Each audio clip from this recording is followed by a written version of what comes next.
अस्सलामुअलैकुम वरहमतुल्लाहि वबरकातुहू। मेरे प्यारे भाइयों और बहनों और दोस्तों, आज हम कुरान शरीफ के पहले पारे का पार्ट 3 लेकर आए हैं। इस वीडियो में हम सूरह अल बकरा की आयत 41 से 60 तक का आसान हिंदी में मतलब समझेंगे, ताकि हर इंसान समझ सके कि अल्लाह ताला हमसे क्या कहना चाहता है। बहुत लोग कुरान पढ़ लेते हैं लेकिन उसका मतलब नहीं जानते, इसलिए ये सीरीज बनाई जा रही है। तो चलिए शुरू करते हैं। कुरान शुरू करने से पहले हम पढ़ते हैं औज़ु बिल्लाहि मिनश शैतानिर रजीम, मतलब मैं अल्लाह की पनाह मांगता हूँ शैतान मरदूद से। बिस्मिल्लाहिर्रहमानिर रहीम, मतलब अल्लाह के नाम से शुरू करता हूँ जो बहुत रहमान और बहुत रहीम है। आयत नंबर 41 का मतलब, अल्लाह ताला फरमाता है जो किताब कुरान मैंने उतारी है उस पर ईमान लाओ।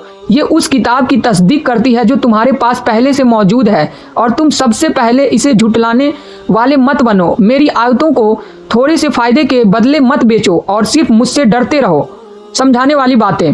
दोस्तों, यहाँ अल्लाह कह रहा है कि दीन को दुनिया के फायदे के लिए मत बेचो। कभी कभी इंसान पैसे, शोहरत या लालच में आकर सच्चाई छुपा देता है, लेकिन अल्लाह को सब पता है। आयत नंबर 42 का मतलब, सच्चाई को झूठ के साथ मत मिलाओ और जानबूझकर हक को मत छुपाओ। समझाने वाली बातें। यहाँ बहुत बड़ा पैगाम है।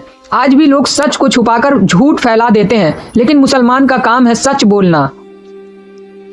आयत नंबर 43 का मतलब, नमाज कायम करो, जकात दो और रुकू करने वालों के साथ रुकू करो। समझाने वाली बातें। यहाँ अल्लाह ने 3 चीजें बताई, नमाज, जकात, जमात के साथ इबादत, यानी अकेले नहीं मिलकर भी दीन पर चलना जरूरी है। आयत नंबर 44 का मतलब, क्या तुम लोगों को नेकी का हुक्म देते हो और अपने आप को भूल जाते हो, हालांकि तुम किताब पढ़ते हो, क्या तुम समझते नहीं। समझने वाली बातें। दोस्तों, ये आयत बहुत जबरदस्त है। अक्सर लोग दूसरों को समझाते हैं लेकिन खुद अमल नहीं करते। अल्लाह कह रहा है पहले खुद सुधरो फिर दूसरों को समझाओ।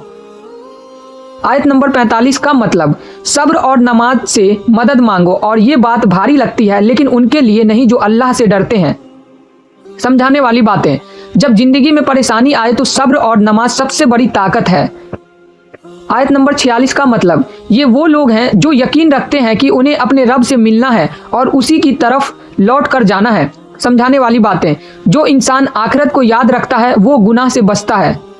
आयत नंबर 47 का मतलब, ए बनी इसराइल, मेरी उस नेमत को याद करो जो मैंने तुम्हें दी, और ये भी कि मैंने तुम्हें दुनिया वालों पर फजीलत दी थी। समझाने वाली बातें। अल्लाह ने बनी इसराइल को बहुत नेमतें दी लेकिन उन्होंने नाशुक्री की। आयत नंबर 48 का मतलब, उस दिन से डरो जब कोई किसी के काम नहीं आएगा, न सिफारिश काम आएगी, न बदला लिया जाएगा और न ही मदद मिलेगी। समझाने वाली बातें। कयामत के दिन हर इंसान अकेला होगा, सिर्फ उसके आमाल साथ होंगे। आयत नंबर 49 का मतलब, याद करो जब हमने तुम्हें फिरौन वालों से बचाया जो तुम्हें बहुत बड़ा अजाब देते थे, तुम्हारे बेटों को कत्ल करते थे और तुम्हारी औरतों को जिंदा छोड़ देते थे, और इसमें तुम्हारे रब की तरफ से बड़ी आजमाइश थी।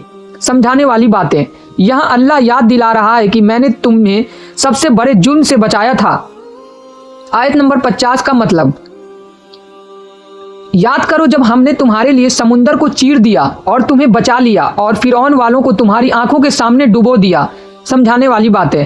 अल्लाह जब मदद करता है तो नामुमकिन को मुमकिन बना देता है। आयत नंबर 51 का मतलब, याद करो जब हमने मूसा से 40 रातों का वादा किया, फिर तुमने उसके बाद बछड़े को अपना माबूद बना लिया और तुम जालिम बन गए। समझाने वाली बातें। अल्लाह ने नेमत दी लेकिन उन्होंने शिर्क कर लिया। आयत नंबर 52 का मतलब, फिर भी हमने तुम्हें माफ कर दिया ताकि तुम शुक्र अदा करो। समझाने वाली बात। अल्लाह की रहमत देखो, गुनाह के बाद भी माफी का दरवाजा खुला हुआ है।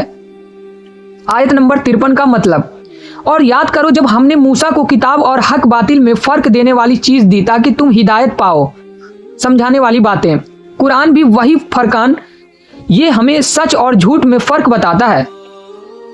आयत नंबर 54 का मतलब, जब मूसा ने अपनी कौम से कहा, ऐ मेरी कौम, तुमने बछड़े को माबूद बनाकर अपने ऊपर जुल्म किया, तो अपने पैदा करने वाले के सामने तौबा करो और अपने गुनहगारों को सजा दो, ये तुम्हारे लिए बेहतर है।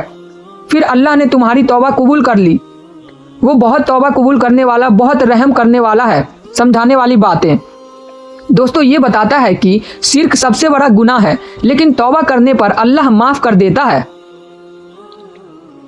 आयत नंबर 55 का मतलब, और याद करो जब तुमने कहा, ए मूसा, हम हरगिज ईमान नहीं लाएंगे जब तक अल्लाह को खुलकर ना देख लें, तो तुम्हें करकराहट आसमान की बिजली ने पकड़ लिया और तुम देख रहे थे। समझाने वाली बातें, ये घमंड था, ईमान मांगने से नहीं दिल से आता है। आयत नंबर 56 का मतलब, फिर हमने तुम्हें मौत के बाद जिंदा किया ताकि तुम शुक्र अदा करो। समझाने वाली बातें, अल्लाह ताला जब चाहे मौत के बाद भी जिंदगी दे सकता है। आयत नंबर 57 का मतलब, और हमने तुम्हारे ऊपर बादल का साया किया और तुम्हारे लिए मन और सलवा उतारा और कहा जो पाक चीजें हमने दी है उन्हें खाओ, और उन्होंने हमारा नुकसान नहीं किया बल्कि अपने ही ऊपर जुल्म करते रहे। समझाने वाली बातें, मन और सलवा जन्नती खाना जैसा था, लेकिन नाशुक्री इंसान को गिरा देती है। आयत नंबर 58 का मतलब, और याद करो जब हमने कहा इस बस्ती में दाखिल हो जाओ और जहां से चाहो खूब खाओ और दरवाजे में सजदा करते हुए दाखिल हो और कहते जाना हिट हमारे गुनाह माफ कर दे, हम तुम्हारे गुनाह माफ कर देंगे और नेकी करने वालों को ज्यादा देंगे। समझाने वाली बातें, यहाँ अल्लाह कह रहा है तौबा करो, सजदा करो और माफी मांगो।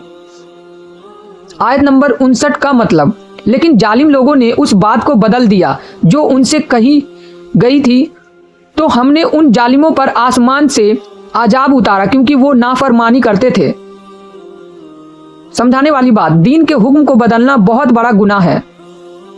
आयत नंबर 60 का मतलब, और याद करो जब मूसा ने अपनी कौम के लिए पानी मांगा तो हमने कहा अपनी लाठी पत्थर पर मारो, तो उसमें से 12 चश्मे निकल पड़े। हर गिरोह ने अपना पानी पहचान लिया और कहा गया अल्लाह का दिया हुआ रिज़्क खाओ और पियो और जमीन में फसाद मत फैलाओ। समझाने वाली बातें, अल्लाह ने पानी जैसा बड़ा मुअजिज़ा दिखाया लेकिन फिर भी उन्हें फसाद से रोका। दोस्तों, आज की आयतों में से हमें 5 बड़ी सीख मिलती है।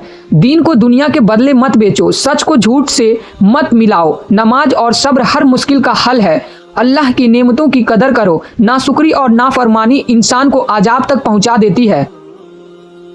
दोस्तों, अगर ये वीडियो आपको पसंद आया हो तो वीडियो को लाइक जरूर करें और अपने दोस्तों के साथ शेयर करें ताकि सबको कुरान के मायने समझने का मौका मिले। और अगर आप चाहते हैं कि मैं पार्ट 4 आयत 61 से आगे भी इसी तरह बनाऊं तो कमेंट में लिख दीजिए। अल्लाह हम सबको कुरान समझकर पढ़ने की तौफीक अता फरमाए। आमीन या रब्बुल आलमीन। अस्सलामु अलैकुम वरहमतुल्लाहि वबरकातुहू।